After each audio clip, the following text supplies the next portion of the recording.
breasts. Well, it's a problem for her when I look at other people's breasts. Okay? Did you know that your father had a problem with breasts? Yes. You know You what? do. I've known that Okay. for a Is long it time. is it a problem for you too? No. Oh, you don't like breasts. No, I like Oh, them. you like I them. know your Okay. sister was coming with I us. think, what I really think is that if you breastfed, you would have had even a greater appreciation of breasts. So even far beyond the appreciation that you have now. That's just mind-blowing. You got 3 now, right? Yeah. Well, see, the thing of it is, Maria, I Yeah. keep telling would you like your driver's license back? my wife, if there's gonna be a young female, Yes. now I'm talking over Like she's had a baby. You don't mean she's 18. gonna be No, breastfed. no. Okay. Any Oh, anyone, female even if she hasn't that had a comes baby. by Oh, and is okay. exposing them, Yeah. Okay. and they're there for all to see. I'm gonna look. You're Yeah, gonna look. Okay.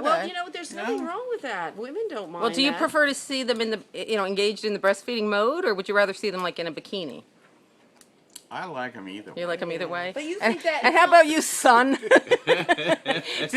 did your father pass this problem on to you? No. No, you don't have a I'm problem. not You enjoy them, infatuated. but you don't have a problem. Yeah, I can, You can- I can look at them and then I can look away. Okay, you don't- no And you problem. believe that they're functional and sexual. Yeah. They're all that. That's what's They so are wonderful nature about and them. nurture. Nature and nurture. Okay. All at the same time.